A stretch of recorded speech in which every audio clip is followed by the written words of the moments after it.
owners let it be known. We're not doing that $10.5 million cap thing y'all was talking about. Any offer y'all sent, we're not doing the $10.5 million salary cap. We're not doing the 30% revenue sharing.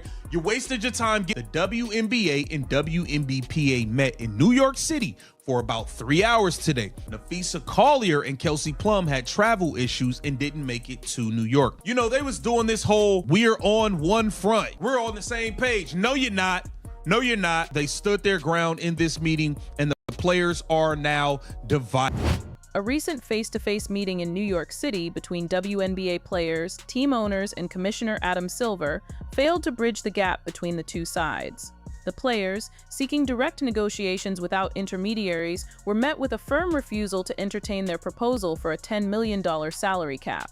Ownership reportedly offered no counteroffer during the 3-hour session, signaling a significant impasse. This deadlock places the league's most successful era at risk of a total shutdown, as the union faces an ownership group that appears unwilling to concede to current demands.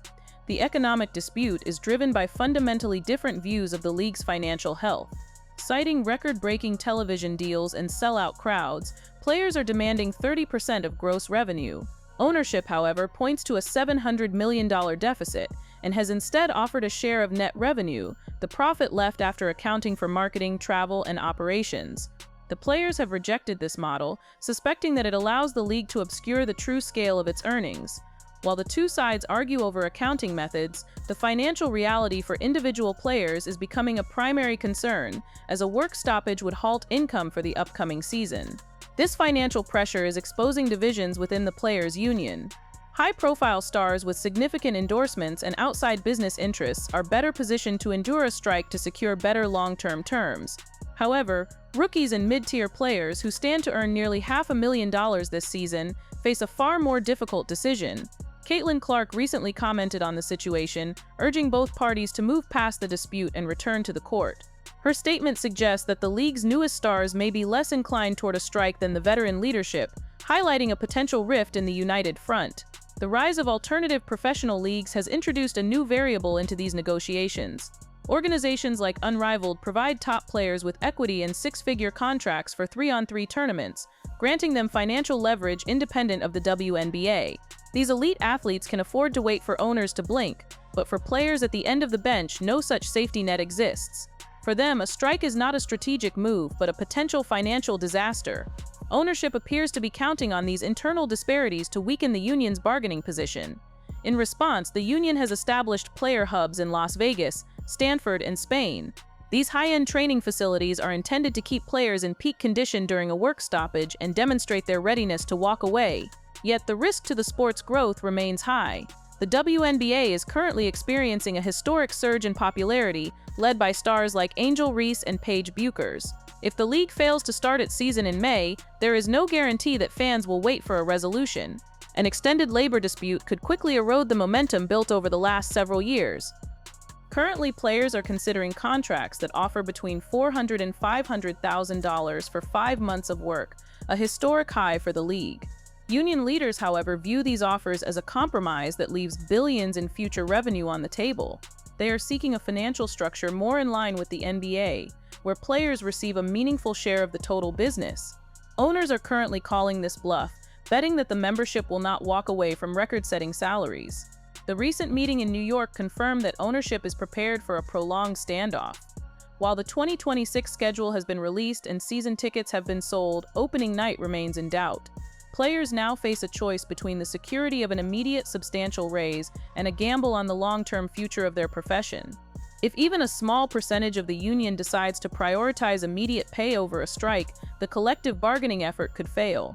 As the start of the season approaches, the decisions made in the coming weeks will determine whether the WNBA continues its expansion or enters a period of significant decline. The financial tension is compounded by the specific terms of the league's new media rights agreements. In late 2024, the WNBA was bundled into a larger NBA broadcast package valued at roughly $2.2 billion over 11 years. While this represents a massive increase from previous cycles, the Players' Union has questioned the valuation process. They argue that by tying the WNBA's rights to the men's league, the true market value of women's basketball remains obscured. The union's economic advisors suggest that as a standalone entity, the league could have commanded a higher annual premium, especially given the triple-digit percentage increases in viewership seen during the 2024 season. Ownership maintains that the bundle provides long-term stability and guaranteed placement on major networks like Disney, NBC, and Amazon, which they claim is more valuable than a potentially volatile standalone deal. The dispute over revenue sharing is tied to the definition of basketball-related income, or BRI. In the current collective bargaining agreement, the revenue-sharing trigger is set at a level that has historically been difficult to reach. Players want a model more closely aligned with the NBA, where the split is closer to an even 50-50. However, the WNBA's structure is unique because the NBA still owns a 60% stake in the league. This means that a significant portion of the revenue generated does not stay within the WNBA's ecosystem, but is instead distributed to NBA owners or used to pay down decades of subsidized operating costs. The players view this as an outdated debt repayment model that punishes current athletes for the financial struggles of the league's early years. They contend that the league's current valuation, bolstered by expansion fees reaching $200 million per team, should be enough to satisfy those historical debts without suppressing current wages. Expansion fees have become a central point of contention in these closed-door sessions. With the addition of teams in San Francisco, Toronto, and Portland, the league has brought in hundreds of millions of dollars in liquid capital. The players argue that this influx of cash should be reflected in the salary cap immediately. Ownership, however, views expansion fees as capital investments meant for infrastructure, such as the $50 million commitment to league-wide charter flights. This charter flight program, while a victory for player safety and recovery, has been used by owners as an example of rising overhead costs that eat into net profits. The players counter that travel is a basic business expense and should not be used as a bargaining chip to lower direct compensation. The prioritization clause is another factor driving the current unrest. Introduced in the 2020 agreement, this rule requires players to return from overseas assignments by the start of the WNBA training camp or face heavy fines and eventual suspension. For years, WNBA players supplemented their relatively low domestic salaries by playing in high-paying leagues in Turkey, Russia, and China. By forcing players to prioritize the WNBA, the league effectively cut off their primary source of income without providing a domestic salary that matched those international figures. What weaponized this loss of outside earnings is why the union is now demanding such a drastic increase in the salary cap. They see the $10 million cap not as a luxury, but as a necessary replacement for the global income the league has effectively prohibited them from earning. The emergence of the unrivaled league has shifted the leverage in a way the WNBA front office did not anticipate. Founded by Players for Players, Unrivaled offers a 3-on-3 format during the winter months, providing high salaries and equity stakes. Because this league operates outside the WNBA's jurisdiction, it provides a viable financial alternative for the league's top 30 players. If a strike occurs, these athletes have a platform to remain visible and paid, which significantly weakens the league's ability to starve out the union. The presence of these alternative leagues has also forced a conversation about the soft cap versus hard cap system. Currently, the WNBA operates under a hard cap, meaning teams cannot exceed the limit under any circumstances. Players are pushing for a luxury tax system similar to the NBA, which would allow wealthy owners to spend more on talent if they are willing to pay a penalty into a shared league fund. This proposal is met with resistance from owners in smaller markets who fear that a luxury tax would create an uneven playing field. Owners of teams like the Las Vegas Aces and the New York Liberty have shown a willingness to spend aggressively on facilities and staff, while other owners have been more conservative. The union argues that the league shouldn't be held back by its least ambitious owners.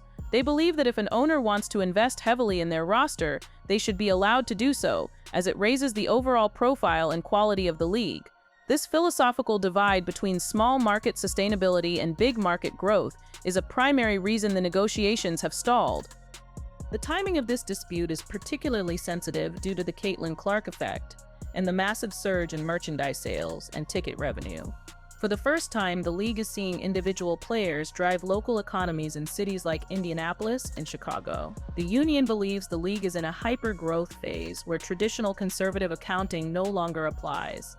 They point to the fact that jersey sales for top rookies have outpaced those of many veteran NBA players. From the union's perspective, the owners are trying to apply a startup financial model to a league that has already reached the scale phase. The owners, conversely, warn that hypergrowth can be a bubble. They cite the high costs of arena rentals and the need for a massive increase in front office staffing to handle the new demand as reasons to remain cautious.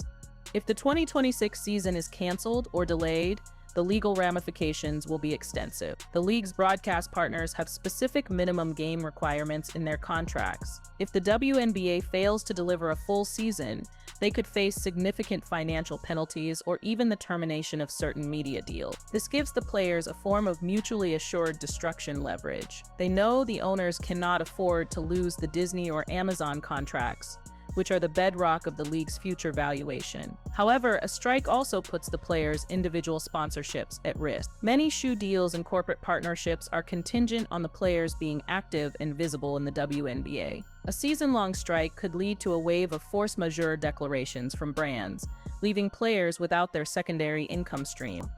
Internal polling within the union suggests that while the leadership is firm, the rank-and-file members are increasingly anxious. The average career length in the WNBA is only a few years. For a player in their third or fourth season, losing an entire year of earnings and service time toward free agency is a massive risk. There is also the issue of healthcare and pension contributions, which cease during a work stoppage. The union has attempted to mitigate this by creating the player hubs and a strike fund, but these resources are limited. The owners are aware of these pressures and are likely betting that as the spring training camp pates approach, the financial reality of $0 will force the union to accept a more modest proposal. As the majority owner, the NBA provides the back-end support for the WNBA's operations, from legal services to marketing. Some analysts believe the NBA is pushing the WNBA owners to take a hard line to avoid setting a precedent that could be used against the men's league in their own future CBA negotiation. If the WNBA players successfully negotiate a pure revenue-sharing model without the net profit deductions,